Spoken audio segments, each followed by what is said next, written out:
কথাটো হৈছে জুবিনদাৰ ন্যায় লাগে আৰু ইতিমধ্যে আপোনালোকে দেখিছে যে জুবিনদাৰ ন্যায় দিয়াৰ ক্ষেত্ৰত চৰকাৰে হেমাহি কৰিছে আৰু পলিটিক্স কৰিছে। জুবিনদা আমাৰ হিয়াৰ আমঠু আমাৰ জাতীয় স্পন্দন আচলতে। জুবিনদাৰ ক্ষেত্ৰত যি ধৰণৰ পলিটিক্স আৰম্ভ হৈছে সেইটো কোনো কাৰণতে অসমৰ ৰাইজে আচলতে গ্ৰহণ নকৰে। যিটো সময়ত অসমৰ ৰাইজে জুবিনদাৰ ন্যায় বিচাৰিছে এই সময়ছোৱাত আচলতে এই পলিটিক্সটো কিয় কৰিব লাগে? জুবিনদাই নিজে কৈ থৈছে যে পলিটিক্স নকৰিবা বন্ধু। এতিয়া জুবিনদাৰ নামত বিজেপিয়ে হিমন্ত বিশ্ব শৰ্মাই ময়ো জুবিন আমিও জুবিন বুলি ধেমালি কৰিব আহিছে নেকি? ধেমালি নহয় দেই, এইবিলাক নহ'ব। অসমৰ জাতীয় আন্দোলন চলিছে, জুবিনদাক ন্যায় লাগে। কি পৰিস্থিতিত ছিংগাপুৰত সেইদিনা কি ঘটনা ঘটিছিলে, কেনেকৈ আচলতে এই সিদ্ধাৰ্থ শৰ্মা শ্যামকানু মহন্ত এই দালালকেইটাই কেনেকৈ জুবিনদাক হত্যা কৰিলে তাৰ উত্তৰ আমাক লাগে আৰু এই হত্যাকাৰীবিলাকৰ ফাঁচি আমি অপেক্ষা কৰি আছোঁ। ইয়াত আপুনি হিমন্ত বিশ্ব শৰ্মা ময়ো জুবিন বুলি ক'লে অসমৰ মানুহে আপোনাক মানিব নেকি? জুবিন ইমান সহজত হয় নেকি? জুবিনদা একক আৰু অনন্য। জুবিনদা ওৱান এণ্ড অনলি। বেলেগ জুবিন হ'ব খুজিলে জুবিনদা হৈ নাযায়। জুবিনদাই নিজে কৈ থৈ গৈছে জুবিনৰ গান গালেও জুবিন হৈ নাযায়। জুবিন এদিনত হোৱা বস্তু নহয়, 100 বছৰ হ'লেও জুবিনদা হ'ব নোৱাৰে। গতিকে সেই কথা জুবিনদাই নিজে কৈ থৈ গৈছে আৰু এই মুহূৰ্তত এই জুবিনদাৰ ক্ষেত্ৰত আপোনালোকে দেখিলে যে জুবিনদা জুই আৰু পানীৰ পৰা আচলতে দূৰত থাকিব লাগিছিলে আৰু জানি শুনি সিদ্ধাৰ্থ শৰ্মা নামৰ এই কালপিতটোৱে আৰু আপোনাৰ শেখৰজ্যোতি গোস্বামী, শ্যামকানু মহন্ত তেওঁলোকে জানে আপোনাৰ নেমকেয়াৰ হস্পিটেলত যেতিয়া এই ডক্টৰ যিগৰাকীয়ে আচলতে তেওঁৰ ট্ৰিটমেণ্টৰ তত্ত্বাৱধানত আছে তেওঁ কৈ থৈছিলে জুবিনদা দীৰ্ঘজীৱী, জুবিনদা বহুত দিন জীয়াই থাকিব বুলি কৈছিলে। জুবিনদাই যদি জুই আৰু পানীলৈ নাযায় তেওঁ কেতিয়াও আচলতে মৃত্যু নহয়। জানি শুনি তেওঁলোকে পানীলৈ লৈ গ'ল, যিগৰাকী আচলতে পানীত দূৰত থাকিবলৈ কৈছিলে। গতিকে সেইসকল হত্যাকাৰী হয়নে নহয়? আৰু এতিয়া এই হত্যাকাৰীবিলাকক বচাবৰ কাৰণে হিমন্ত বিশ্ব শৰ্মাই বহুত কাম কৰা আমি দেখিছোঁ। আপোনালোকে চাব দেই, এতিয়া যিবিলাক ছিংগাপুৰৰ আছাম এছ'চিয়েশ্যন সেই লোকসকলে ইয়াত ষ্টেটমেণ্ট দিবলৈ যে আহিলে আৰু তেওঁলোকৰ বিৰুদ্ধে কিয় একশ্যন লোৱা নাই বুলি যেতিয়া হিমন্ত বিশ্ব শৰ্মাক প্ৰশ্ন কৰা হৈছে তেতিয়া তেওঁ কৈছে চোকা ল'ৰা হ'ল বুলি জুবিনদাক হত্যা কৰিব পাৰিব নেকি? চোকা মেধাৱী ল'ৰা ছিংগাপুৰত থাকিলে বুলি জুবিনদাক হত্যা কৰিব পাৰিব? সেইবিলাক নচলিব। জুবিনদা আমাৰ প্ৰাণৰ স্পন্দন, জাতীয় সম্পদ, আমাৰ হিয়াৰ আমঠু। অসমবাসীৰ ৰাইজে জুবিনদাক হত্যাকাৰীবিলাকক চোকা আপুনি কৈ থকা হৈ থাকিলেও আপোনাৰ মেধাৱী হ'লেও কোনো কাৰণতে জুবিনদাৰ হত্যাকাৰীক অসমবাসীয়ে ক্ষমা নকৰে, তেওঁলোকক ফাঁচি আমাক লাগিব। আৰু এতিয়া আপোনালোকে দেখিছে যে ছিংগাপুৰত যি আৰক্ষীৰ তদন্ত চলিছে তাত কৈছে অসমবাসীৰ ৰাইজৰ যি কথা তাৰ বিৰুদ্ধে। আপোনালোকে চাব ছিংগাপুৰত এতিয়া আৰক্ষীয়ে কৈছে যে ষড়যন্ত্ৰমূলক কোনো ধৰণৰ আচলতে জুবিনদাৰ হত্যাকাণ্ডটো তেওঁলোকে গোন্ধ পোৱা নাই বুলি কৈছে, ষড়যন্ত্ৰ নাছিলে বুলি কৈছে।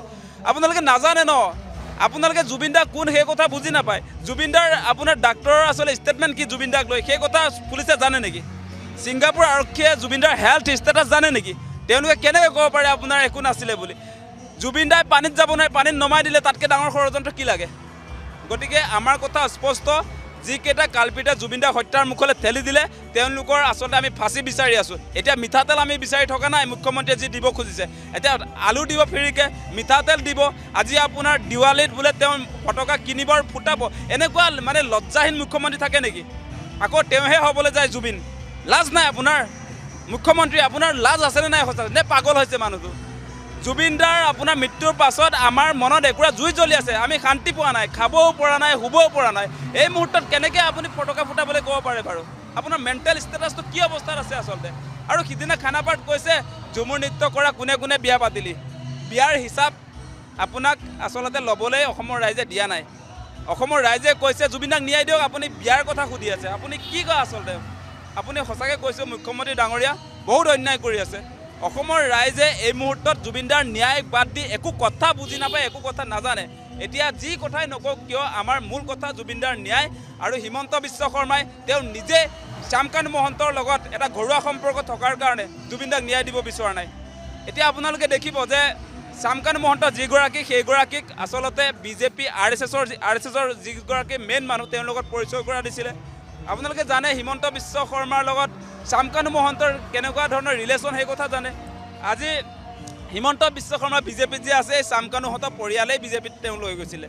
গতিকে সেইকাৰণে আজি শ্যামকানু মহন্তই জুবিনদাক হত্যা কৰাৰ পাছতো তেওঁৰ বিৰুদ্ধে আজি কোনো একশ্যন নহয়।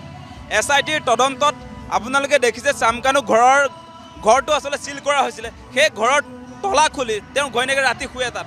এইটো কেনেকুৱা তদন্ত? আৰু প্লেচ অফ অকাৰেঞ্চ য'ত ঘটনা ঘটিছিলে আজিৰ দিনটোলৈকে তাত আপোনাৰ অসম আৰক্ষী যোৱা নাই, CID SIT যোৱা নাই। গতিকে SITয়ে ছিংগাপুৰ ঢুকি নাপায়, প্লেচ অফ অকাৰেঞ্চ য'ত ঘটনা ঘটিছিলে, বিষপান য'ত কৰোৱাইছিলে, য'ত আপোনাৰ জুবিন দাক হত্যা কৰা হৈছিলে, তাত আপোনাৰ গৈ যদি তদন্ত নকৰে তেনেহ'লে এই যে কোৰ্টত আপোনালোকে চাৰ্জশ্বিট যে দিব সেইটো শক্তিশালী চাৰ্জশ্বিট হ'ব নেকি? আপুনি কল্পনা কৰি কোৰ্টত যদি আপুনি কাহিনী বনাই তাত প্ৰডিউচ কৰে সেইটো এদিনতে উপৰি যাব আৰু হত্যাকাৰী আপোনাৰ মুকলি আকাশৰ তললৈ আহিব আৰু সেইটো হ'বলৈ গৈ আছে আৰু অসমবাসী ৰাইজে সেইটো হ'বলৈ কেতিয়াও নিদিয়ে। আৰু এই ভুৱা নাটকবিলাক বিজেপিয়ে ময়ো জুবিন আমিও জুবিন বুলি যি ধৃষ্টতা দেখুৱাইছে সেইবিলাক নাটক বন্ধ কৰক আৰু কোনো কাৰণতে জুবিন দাক লৈ পলিটিক্স সহ্য কৰা নহ'ব।